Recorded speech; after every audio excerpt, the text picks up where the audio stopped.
All right, welcome back. Today, we're doing a deep dive into a really fascinating piece of custom software.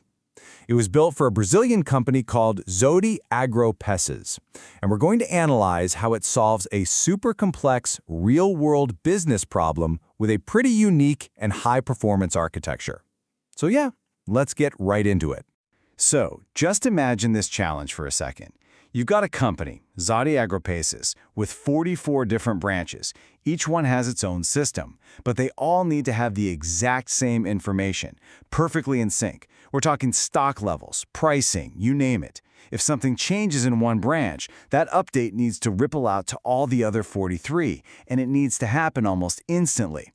So how on earth do you pull that off, reliably and at that scale, without a single command center? Well, that is the exact problem this script was designed to crack. And this really gets to the heart of what we call the synchronization dilemma. For any business that's spread out, whether it's retail stores or a big logistics network, keeping every single part of the system in sync is a huge deal. It's high stakes. If you fail at this, you're looking at bad data, lost sales, and just, total operational chaos. Now, the standard way to handle this, the way most people would do it, is with a central server. All 44 branches would just report their changes to this one server, and then that server pushes the updates back out to everybody else. But you can probably see the problem here, right? That central server becomes a massive bottleneck. Every single message has to go through it.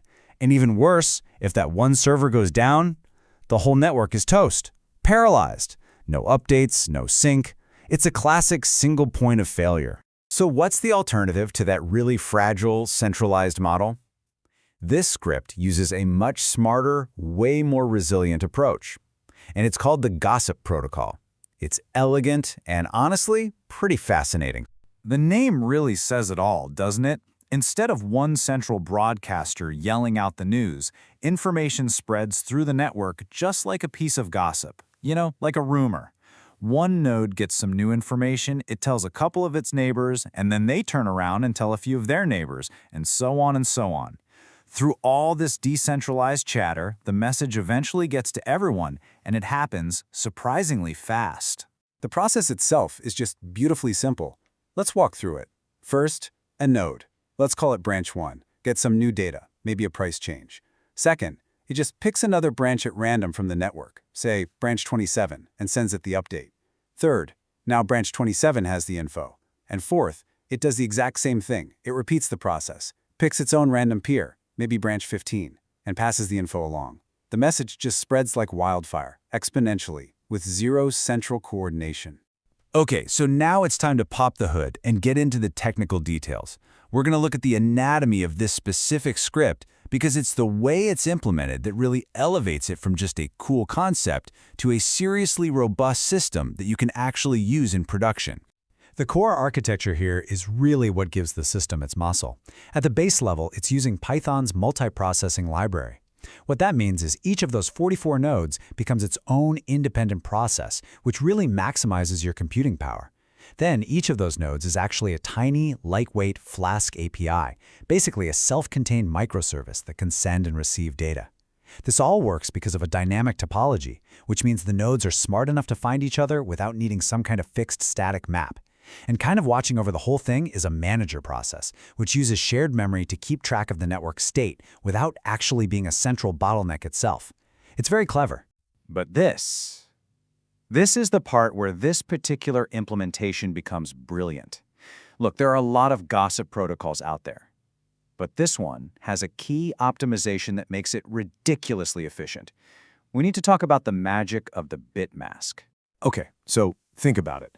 Conventionally, to make sure you don't send a message to a node that's already seen it, the message itself would have to carry around a list of every single node ID that's already gotten the info. With 44 nodes, that list gets pretty long. The message gets heavy, it clogs up the network, and checking the list takes time. This script does something so much smarter. It uses a single number, a bitmask. For 44 nodes, it just uses a 44-bit number. Each little bit in that number represents a node. If the fifth bit is flipped to a 1, it means node 5 has the message. If it's a 0, it doesn't.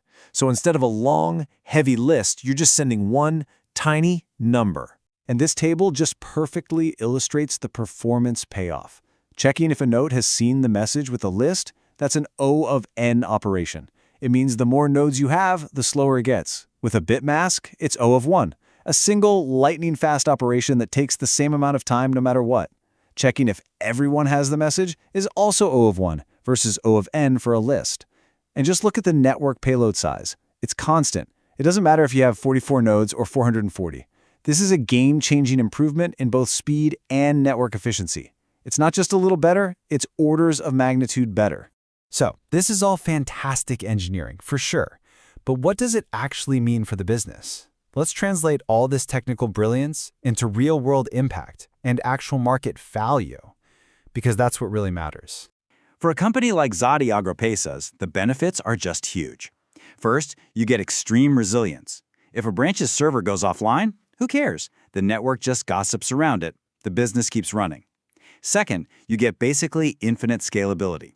Because of that Bitmask and the dynamic design, adding a 45th branch or a 500th is incredibly easy. Third, you get true real-time sync. We're talking propagation in milliseconds, which is absolutely critical for things like prices and stock. And finally, you actually get lower costs, because these lightweight messages and efficient operations reduce the strain on your network and your servers. So, where does a solution like this actually sit in the market today? Well, most companies are probably relying on simple in-house scripts or maybe some off-the-shelf software tools, and those almost always use that less efficient, centralized model we talked about. A custom-built, highly optimized gossip protocol like this one, that is expert level. This is the kind of stuff you see being built inside major tech companies to solve their biggest, most valuable problems. It really represents the highest tier of sophistication in data architecture. And this really brings us to our final thought.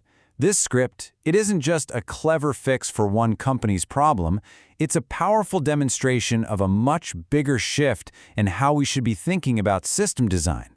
The future is decentralized. And that leads us to a core idea, a philosophy, that really captures the spirit of this entire design. True robustness doesn't come from central control, it comes from collective autonomous intelligence. The strength of this system isn't in some all-powerful central commander, it's in the autonomous cooperation of 44 peers, all working together. That is a really powerful way to think about building things. And so, we'll end with a question for you to think about. Look at the systems you use and rely on every single day. Are they built on those fragile, single point-of-failure models from the past? Or are they built to be resilient, scalable, and ready for a distributed future? That's all for this explainer. Thanks for tuning in.